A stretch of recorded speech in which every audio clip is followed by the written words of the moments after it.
Hello guys, today I'm going to explain to you 1989 release series, Dragon Ball Part 3, spoiler ahead, watch out and take care. Goku is on his way to training with Master Roshi, riding on the Nimbus cloud. Yamcha's airship crashes somewhere deep in the woods. Bulma, Yamcha, Oolong and Poor jump before the accident and are not harmed. After seeing Bulma, a large flying monster, she grabs Yamcha and starts running. Poor and Oolong follow them. In the other part of the forest, a little boy is walking through the forest. Meanwhile, Goku continues to travel on the flying Nimbus towards Kami house. Goku reaches Master Roshi's house, but Master does not answer the door. Goku goes inside the house through the window and Master Roshi is watching the exercise video. That's why he doesn't pay attention to Goku, so he shouts in Master Roshi's ear. Goku explains he is here to train, but is hungry and wants food. Master Roshi points to the kitchen and asks Goku to take anything he likes from the refrigerator. Then Goku eats everything that is in the fridge. Meanwhile, Bulma and the others are walking through a hot desert only to find that they are heading south, when they should be headed north. Bulma then thinks that she has seen a sandstorm, but it is the same little boy in the forest whose running has blown away the sand. Back at the Kame house, Goku then tells Master Roshi that he is ready to train. Master Roshi tells Goku to find him a young girl first. Goku thinks this is weird, but he agrees. After Master Roshi gives his directions, he learns that Goku's tail is gone. Goku tells Master Roshi that he was probably bored. He then sets out to find the girl. Master Roshi then prepares for the date by dressing in his finest clothes, suit and turtle shell. Then he eagerly waits for Goku to return. Then Goku arrives to bring back a much huge woman. Meanwhile, the little boy is now traveling by boat across the sea. Back at the Kame house, Master Roshi shows Goku what kind of girl he wants. Goku understands and sets off to find him. He soon returns with a beautiful girl. Master Roshi then asks Goku to ask him to accompany him. Goku agrees and soon Master tells Roshi that she does not want to walk, but to swim. Master Roshi is very excited now. He then runs to meet her, only to find that she is a mermaid. Master Roshi then tries to use some of his charm, only to be punched in the eye by the mermaid, who then swims away. Roshi then tells Goku to look for another young girl. The little boy then comes to the Kami house. He jumps from his boat to Master Roshi's island, landing first in the sand. Then Goku helps him. The boy tells his name as Krillin High. He tells Master Roshi that he has come to take training from him, but Master Roshi refuses. Krillin then reassures her with some magazines. Master Roshi then asks Krillin to help Goku find a young girl and then they will both receive training. Krillin then tries to jump on the flying Nimbus, only to fall. Master Roshi then tells Krillin that only people with a pure heart can ride on the cloud. With guilt, Goku and Krillin board the flying Nimbus in search of the one. Krillin can't ride on the cloud, so he travels on Goku's back. In the end, they find a blonde bank robber named Launch, who mysteriously turns into a kind, blue-haired girl when she sneezes. After the award is given, Master Roshi begins training the two fighters. They get up every day at 4 in the morning to give milk. They also have to climb hundreds of steps to get to the monk's house. They also have to swim in the shark-infested lake, and plow the farmer's field with only their bare hands. For 8 months of long training, Goku, Krillin, Master Roshi, Bulma, Yamcha, Pure and Oolong go to the 21st World Martial Arts Tournament. After the preliminaries, which involve Krillin taking revenge on his old bullies, come the quarterfinals. First match: Krillin vs Bacterian. Bacterial, the world's stinkest fighter. He had never taken a bath from the day he was born. The bacterium uses its disgusting smell to deter its opponent. Krillin begins to defend himself, but Bacteria launch an attack on him that involves him blowing off his foul breath. He then rubs his hand on his crotch and uses it on Krillin. Bacterian has Krillin cornered, but Krillin finds an opening under Bacterian's feet. But Bacterian, literally, sits on Krillin.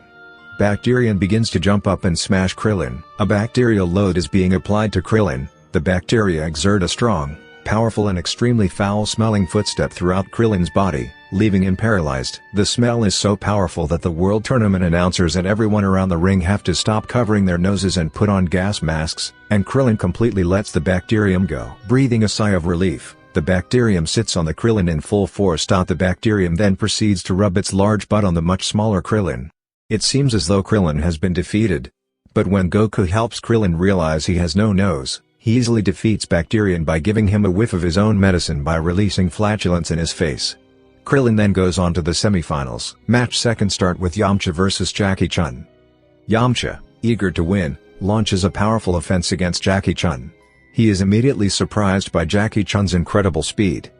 As he fails to strike a single blow, including his trademark attack Wolf Fang Fist. Jackie Chun counterattacked by turning his hand towards Yamcha, creating a huge gust of wind. The force of the wind pushes Yamcha out of bounds, although Jackie Chun didn't actually hit him.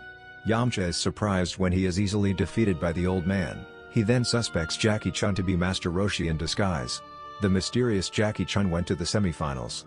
Match 3 start with Nam vs Ranfan. Jackie uses telepathy to read Nam's mind to see why he is taking the tournament so seriously. It turns out that the Nam is from a desert village that has recently had a poor harvest due to an apparent drought, and will not make it through the next 2 months, without water until the rainy season begins. Noom has entered the tournament, so that he can take water from the prize money, and go back to his village. Ranfan's main strategy is to use female characteristics to his advantage. Whenever Nam is about to deliver a serious blow, she gets scared and cries. When Nam stops to see if she is okay, she attacks him, being defenseless. Realizing that his previous strategy won't work, Ranfan pulls his ace into the hole he takes off in his underwear. Nam loses his concentration, and is too nervous to fight back. Ranfan slowly walks towards him, and Nam backs away until he is at the edge of the ring. Thinking of his friends and family in the village who are in dire need of water, Nam again turns his attention.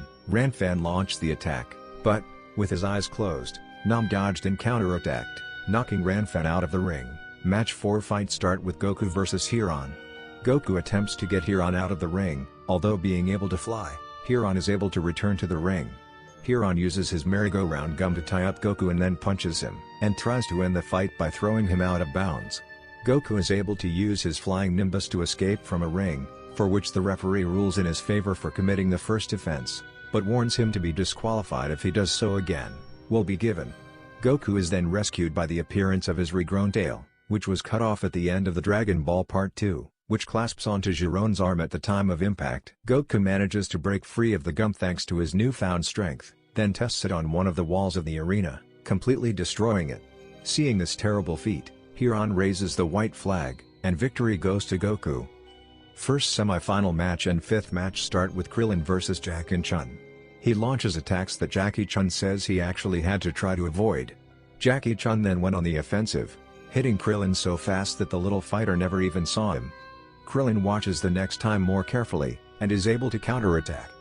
The two fight at each other that no one can chase except Goku. At the announcer's request, the two repeat their confrontation in slow motion. At this point, Krillin learns that he will not be able to defeat Jackie Chun in a fair fight. Recalling Jackie Chun's earlier call to Ranfan, Krillin tries a desperate trick. He throws a pair of panties into the ring. Jackie Chun loses control of himself, and leaps to the underwear. Krillin attacks Jackie Chun, flying him through the air and sending him out of the ring. The announcer declares a win for Krillin, but Jackie Chun does not finish. Using Kamehameha, Jackie Chun lures himself back into the ring, leaving Yamcha, who is now certain that Jackie Chun is actually Master Roshi. Jackie Chun appears behind Krillin, who is quite bewildered, and delivers a heavy blow to the young fighter's back for the victory. Match 6 start with Goku vs Nam. The two fighters are fairly evenly matched, with the discipline of the Noom helping to keep up with Goku's strength. But when Goku starts using his whirlwind to stand up after spinning attack, Nam sees an opening. He takes to the sky, and uses the full force of his body to perform a deadly cross-arm dive on Goku's neck. Although the name claims that no man can wake up before 10 days after that strike, Goku just barely makes it past the 10 count. Nam again takes to the sky to attempt the attack, but this time Goku follows him. Although neither can effectively fight in the air, Goku has an idea. He hits the ground before Nam makes. Nam thinks he might be able to use his cross-arm dives again. But as Nam nears the ground, Goku jumps up and kicks Nam, who can't maneuver in the air, and sends Nam out of bounds. After the fight, Nam congratulates Goku and leaves with a heavy heart. Jackie Chun confronts him before he leaves, gives Nam a capsule and tells him that the water in the city is too high. Nam doesn't even have to pay for it. When Nam asks Jackie Chun how he knows so much, Jackie Chun reveals that he is actually Master Roshi. He tells Nam that when he realized that one of his students could win the tournament, he entered disguised. He didn't want any of them to win, for fear that if they did they would stop training. He wanted to defeat them both and show them that there will always be a better fighter. Nam repays Master Roshi back by pretending to be him in order to make sure his students and Yamcha don't find out the truth. Final match start with Goku vs Jackie Chun. The fight begins with some taunts and ends with a Kamehameha wave fight. The ring almost bursts. Jackie Chun then uses a double after image, and Goku always hits the image. True, Jackie Chun gets behind Goku and kicks him over a wall. Goku wakes up and uses the triple after image. And because Jackie Chun has only used a double, he cannot see Goku coming up from the air and crushes him. Jackie Chun then uses Drunken Fist, in which he appears alcoholic. Goku fails to dodge his trick. Goku then acts like a monkey and seriously injures old Jackie Chun with his tail. Jackie Chun then appears to be creating a Kamehameha wave, but it was actually a hypnotic move that puts Goku asleep.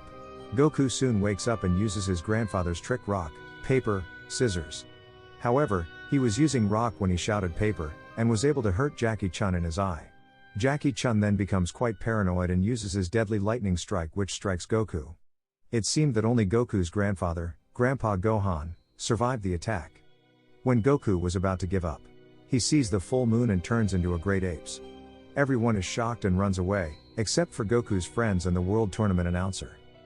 But Jackie Chun uses the classic Kamehameha wave, and seems to have killed Goku, but actually destroyed the moon to prevent further transformations. Because Goku is naked, he borrows Krillin's clothes. To Jackie Chun's surprise, Goku has enough energy to wave another Kamehameha, which Jackie Chun can only avoid by jumping. Goku uses this opportunity to push Jackie Chun out of bounds. And he appears to be right outside the ring. Goku's victory is declared, but Jackie Chun draws attention to how he managed to land. As he was falling, he was able to put his left foot into the edge of the ring, only barely managing to stay off the ground. Jackie Chun climbs back into the ring, and then tells to only use physical movements because he used too many energy attacks and both are now exhausted. After a lot of punching and kicking, they both accuse each other and both are hit by the other's strong jump kick. The referee starts a count for each of them.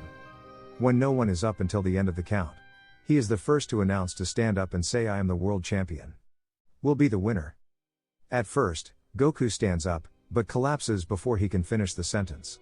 Jackie Chun then slowly lifts himself up and stays for a bit before finally uttering the phrase, thus declaring him the world champion. Master Roshi then takes everyone to dinner, and plans to pay with his prize money, since he is Jackie Chun, but because Goku eats so much, the money is almost completely spent.